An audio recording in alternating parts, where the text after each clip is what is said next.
Assalamualaikum warahmatullahi wabarakatuh. Perkenalkan, saya Sagita Elsafoni, NIM J500160108.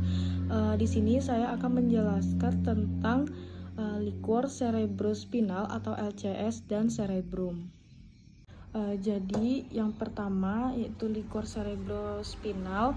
Jadi untuk aliran LCS itu yang pertama, LCS diproduksi oleh sel epitel koroid plexus choroideus pada ventriculus lateralis, tertius, dan quartus sebesar 400 sampai 500 mili per hari.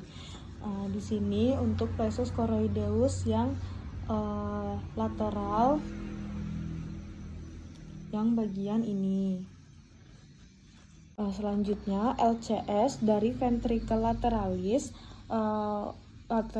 mengalir melalui foramen interventriculare atau foramen Monro.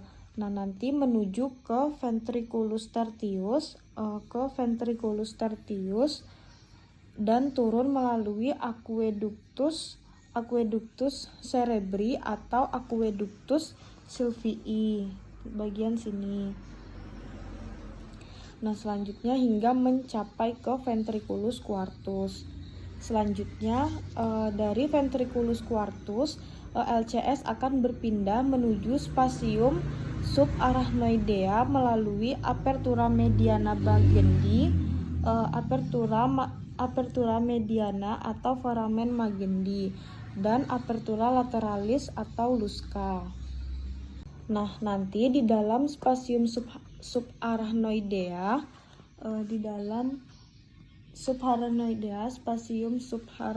spasium subarachnoidea baik di encephalon maupun di medula spinalis. Nah, nanti akhirnya LCS akan diabsorpsi pada granulation arachnoidea. Nah, nanti akan menuju ke sistem vena, biasanya pada sinus sagittalis superior dan lacuna lateralnya. Selanjutnya ke cerebrum. Jadi di cerebrum itu ada bangunan penting. Yang pertama ada viscera longitudinalis cerebri, terus ada corpus callosum. Jadi corpus callosum itu adalah sekumpulan serabut saraf yang menghubungkan dua hemisfer cerebri. Setelah itu ada sulcus centralis. Di bagian atas ini ada sulcus centralis. Nah, sulcus centralis ini adalah sulcus yang membagi cerebrum dalam dua kompartemen, yaitu kompartemen anterior atau lobus frontalis dan kompartemen posterior atau lobus parietalis.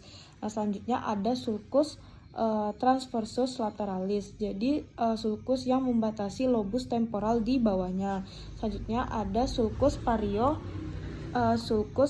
parieto-occipitalis. Di sini ada sulcus parieto-occipitalis. Sulcus parieto-occipitalis ini adalah sulcus yang membatasi lobus occipital dengan lobus parietal dan temporal. Nah, selanjutnya yang pertama ada telencephalon. Jadi di telencephalon itu ada cortex cerebri. Nah, cortex cerebri ini adalah merupakan bagian substansia grisea dari encephalon yang melekuk membentuk gyrus dan sulcus. Nah, jadi di cortex cerebri ini nanti ada 4 lobus. Yang pertama ada lobus warna merah ini ada lobus frontalis, terus yang biru ada lobus parietalis, yang kuning lobus temporalis, dan yang hijau ini ada lobus occipitalis.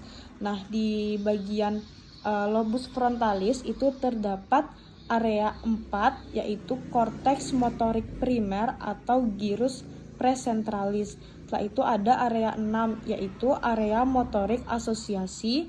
Setelah itu ada area 8, yaitu gerakan bola mata voluntar, dan area 44, 45 itu ada area bahasa motorik atau berbicara atau Broca.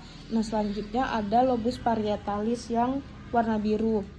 Nah, di lobus parietalis ini ada area 3, 1, dan 2 atau gyrus postcentralis, yaitu korteks sensorik primer.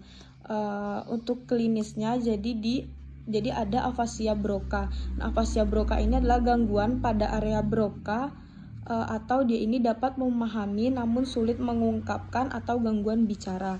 Setelah itu ada afasia Wernicke, yaitu gangguan pada area Wernicke atau dapat mengungkapkan atau bicara namun sulit untuk memahami.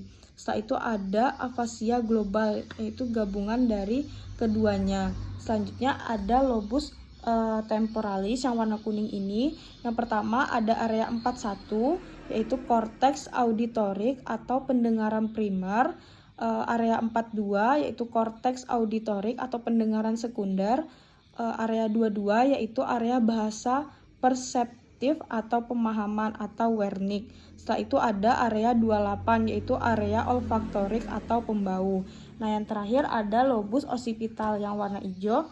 Jadi di lobus occipital ini ada area 17 yaitu korteks visual atau penglihatan primer.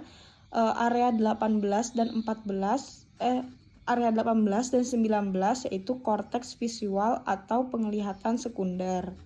Nah, selanjutnya ada ganglia basalis. Jadi ganglia basalis ini adalah massa substansia grisea dalam substansia alba di ensephalon. Nah, fungsinya ini untuk membantu mengawali dan mengakhiri gerakan tubuh, menekan gerakan yang tidak dikehendaki dan mengatur tonus otot. Nah, untuk bagiannya yang pertama itu ada nuklei utama, yaitu ada putamen, globus pallidus, dan nucleus caudatus. Nah, nucleus caudatus ini ada bagian korpus dan ada bagian kaput. Setelah itu untuk klinisnya yaitu ada Parkinsonis, yaitu adalah sindrom akibat menurunnya dopamin di ganglia basalis dengan tanda TRAP, tremor, rigidity atau kekakuan tubuh, akinesia atau gerak lambat, dan postural instability.